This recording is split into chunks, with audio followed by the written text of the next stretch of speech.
welcome back and welcome to my July wrap up.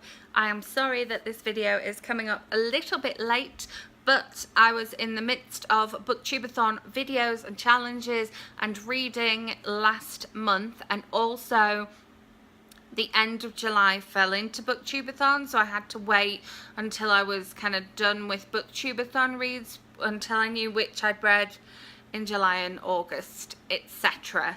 But yes, make sure you watch those booktubeathon challenge videos. I had a lot of fun making them, and I'm quite happy with how I did some of the challenges, because I'm normally a little bit reluctant with those things.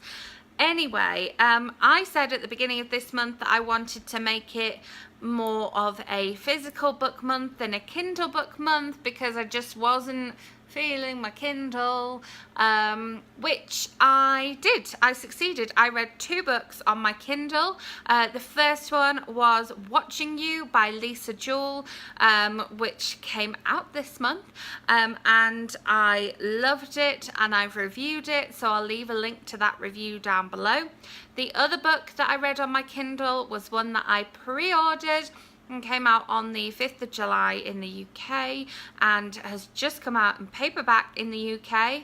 Look out for that in a book haul coming up soon.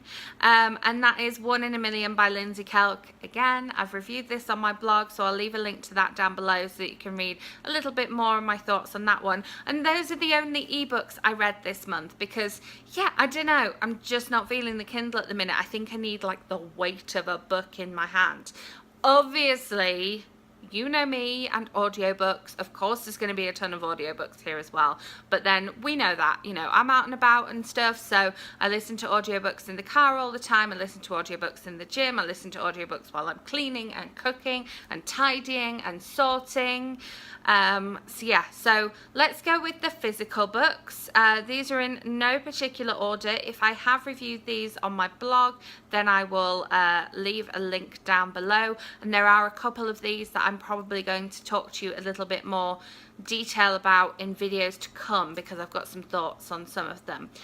So a couple that I've read during the booktubeathon: The Ultimate Survival Guide to Being a Girl, which is by Christina DeWitt, and this is I'm not sure if she's Trustin or Crustin, this character here, and this is just exactly what it says on the tin. This book goes into body positivity. It goes into making the most of like travel without having to travel too much. It goes into friendships and relationships. It gives you like positive things like this. It talks about what to do to cope with divorce. It talks, yeah, about friends. And it's got lots of really positive things. I read it in one sitting, and yeah, it was just really great. And this one, I believe, comes out on the 18th of August in the US. No, that's 8/18 is the month. 9th of August, I think. 9th of August. If it's wrong, I'll leave a little comment down below. Then I read The Earth, My Butt and Other Big Round Things by Carolyn Mackler. I'm going to make a video talking about this one and its sequel, so keep an eye out for that video coming up soon. I read When Life Gives You Lululemons by Lauren Weisberger. This one came out last month, or was it the month before? Either end of May, beginning of June in the US and Canada. This is the Canadian version, and it came out on the 12th of July. Was it the 12th? Around about then. No, was it the 21st? It came out this month in the UK, and the title in the UK is The Wives. It's the same novel, and it follows Emily from Devil Wears Prada and 2 other women, and their lives and dramas in Connecticut. So you can imagine the cover says an awful lot about this one. The UK cover is a pink cover but has no woman on it. It's got flowers instead, which is interesting. I think I should get myself a copy of that one and do another UK versus US book cover video, because it's really interesting that they have a completely different title as well. I have reviewed that one. I will leave a link to my review below.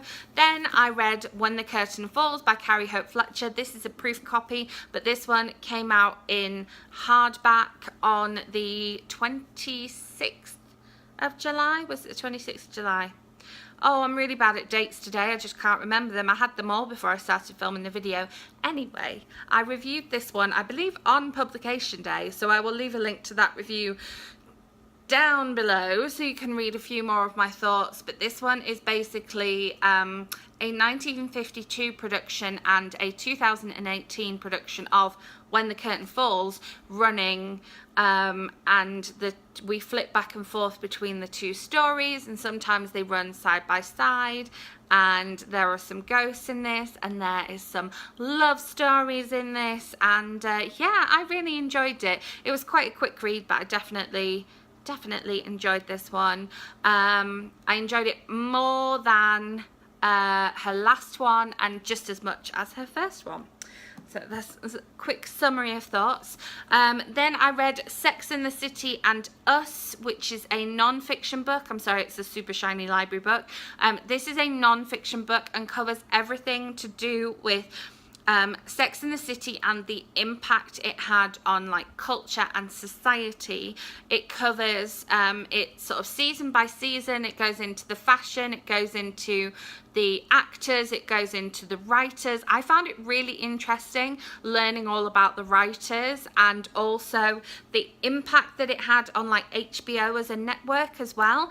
All of those little tidbits and things about the writing and the production I found really interesting. So if you're even just a little bit interested in television, this is a great book to read because it kind of covers the impact that one show can have, and it talks about comparisons with other shows and the impact that other shows had and kind of the fallout from Sex and the City and the shows which have been born off the back of it as well. And I really enjoyed this. I'm thinking about getting myself a copy, or it might go on the Christmas list.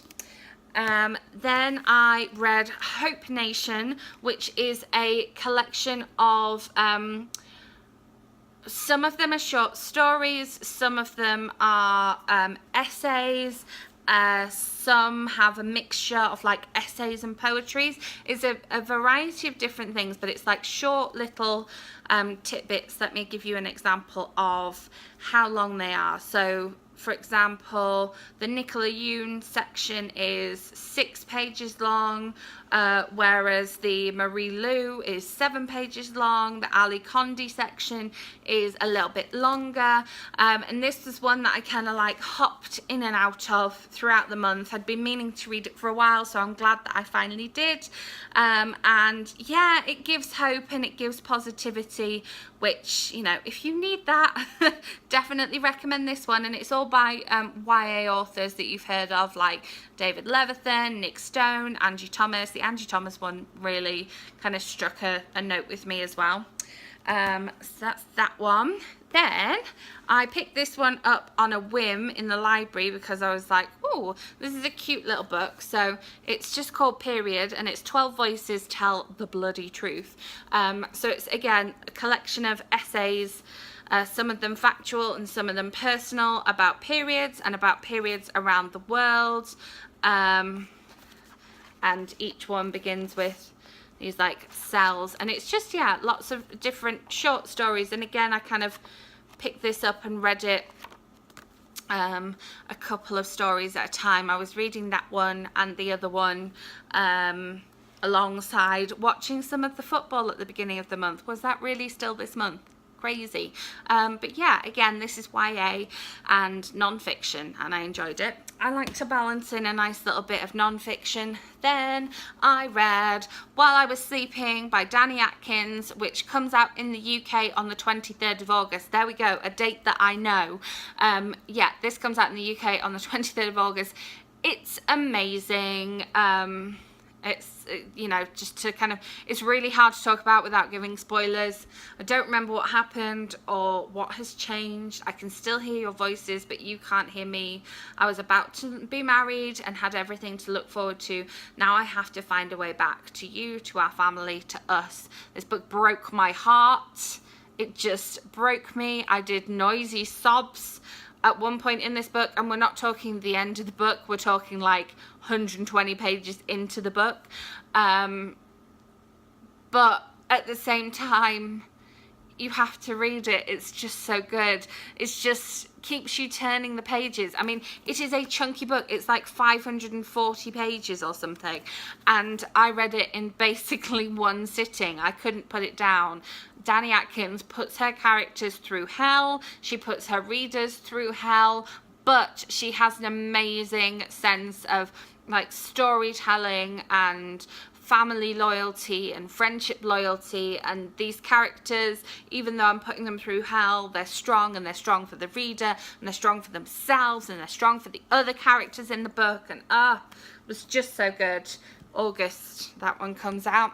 Then I read The Wedding Date, which loads of people had recommended to me, and then I ended up getting this copy at BookCon and got it signed by the author, which was really cool. This one is about a couple who meets in an elevator, and she is just an unsuspecting woman, and he decides that she's going to be his date to his ex-girlfriend and best friend's, well, not best friend, but friend's wedding. And then, yeah, what you get is an interesting story about long distance romance, about interracial relationships, about a woman who isn't stick thin and has curves and worries about those curves, and is also an intelligent person working in the law. He is also an intelligent person, which was nice to read about two intelligent people still, you know, struggling with how to work out a relationship. And I really enjoyed it. It was really sweet. There was some decent sex scenes in it. They have a lot of sex in this book. Yeah, so if that's something that bothers you, just be warned. But it was quite a quick read. It was an enjoyable read, and I believe the sequel is coming out in September, so I'm really looking forward to reading that one. Then another one that kind of broke my heart a little bit. This is The Rest of Me by Katie Marsh. I read this one during the 24 and 48 readathon as well. Should not have put two emotional books on my TBR. That was such a mistake. But this one really, really tackles bullying really well. I thought it was going to be a story about a wife who had donated a kidney to her husband, and the kind of like spin-off of that, and how it affects her and how it affects him and how it affects their two daughters. But no, bullying is tackled head-on in this novel.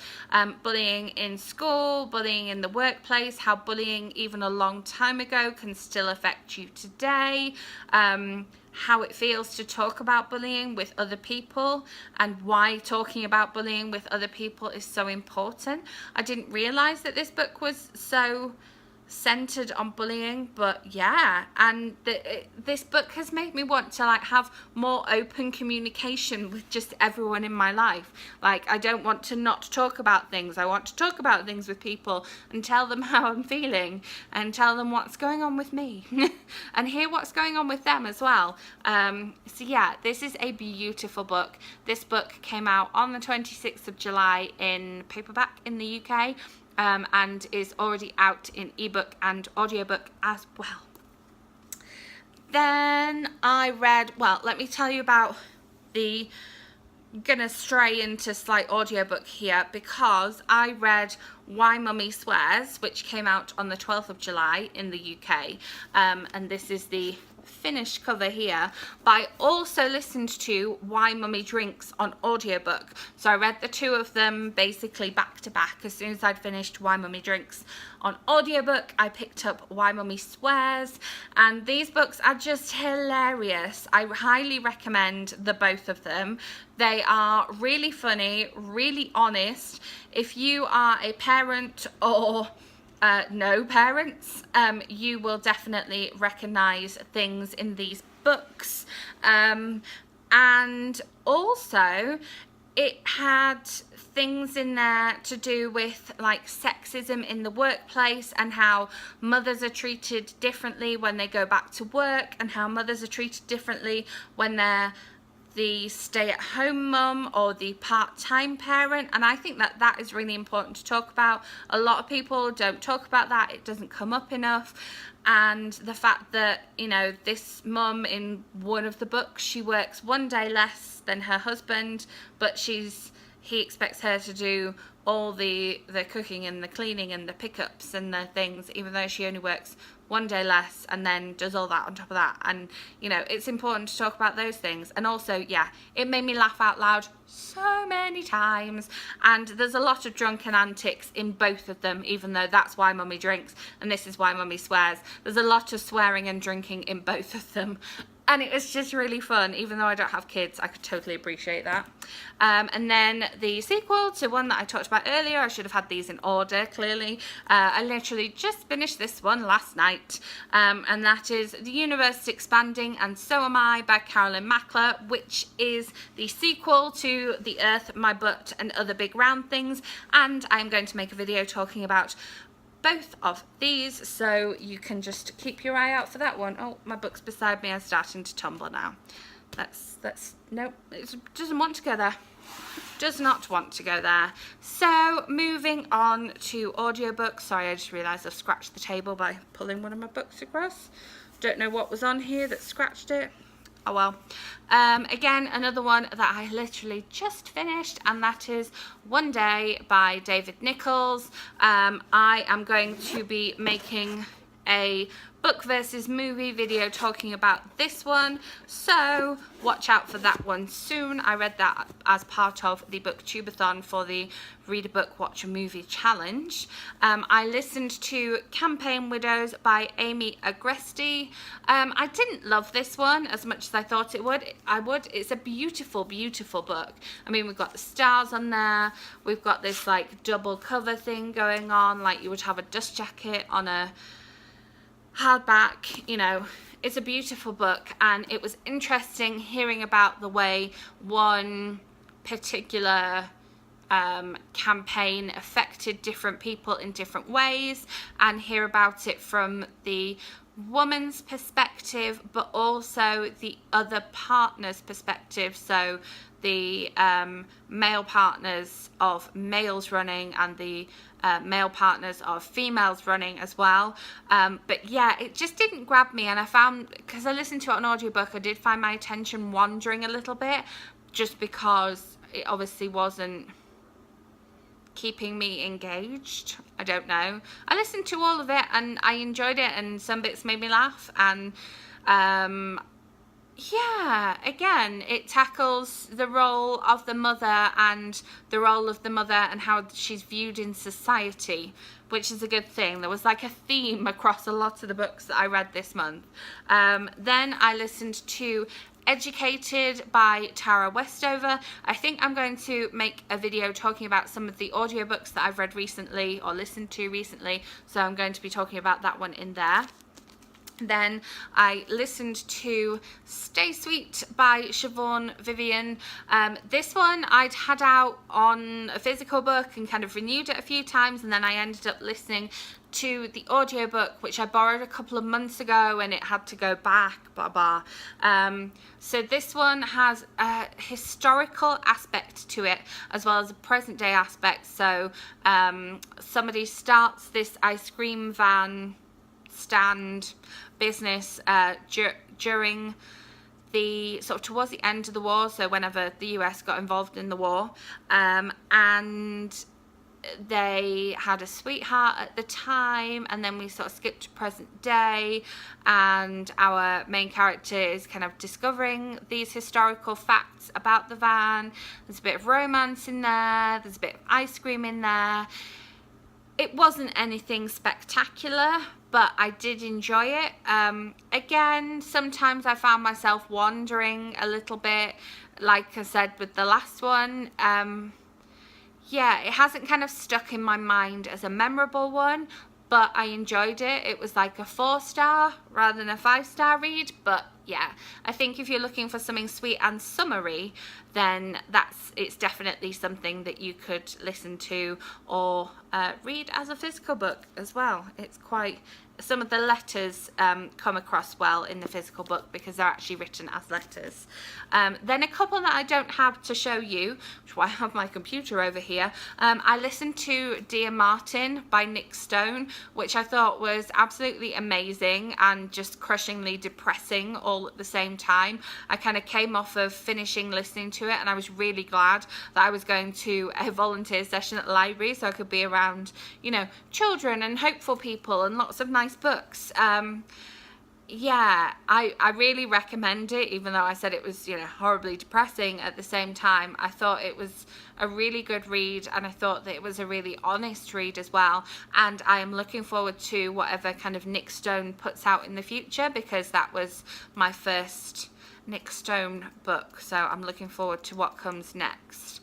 Then I listened to How to Be Famous by Caitlin Moran, which is the follow-up from How to Be a Girl by Caitlin Moran, which is her YA fiction stuff. A lot of Caitlin Moran's books are non-fiction, and so I think a lot of people assumed that this one was non-fiction, but yeah, it's got a beautifully blue cover in the UK and a wonderfully pink cover in the US, and I'm quite attracted to the pink cover, and I'm like, I have How to Be a Girl because I really enjoyed it. Even though I listened to it on audiobook, I bought the physical book. Maybe I should buy the physical book of this. It was just really great to be back in Johanna's world again, or Dolly as she gets called. She's a music journalist, and she's kind of like discovering London through a teenager's eyes, but a teenager who's like independent and working and very knowledgeable about the world of sex, drugs and rock and roll. But yeah, don't read this one before reading How to Build a Girl, because How to Build a Girl is the first book in this series. I don't know if there's going to be more than two. I didn't even know there was going to be a follow-up until shortly before this one was released. So I had it pre-ordered on audiobook because I was so excited about it. But yeah, I really recommend it. I have reviewed it, but I'm not sure if the review will go up before this video does. So if it does, it'll be linked below. And if not, well, I'll add it on later. And then I listened to You're on an Aeroplane, a self-mythologizing memoir by Parker Posey, which I downloaded thanks to Penguin Random House Audio. They allow me to review some of their audiobooks, which is very exciting because you know I'm such a big fan of audiobooks. And I have reviewed this one already, so I will leave a link to that one down below.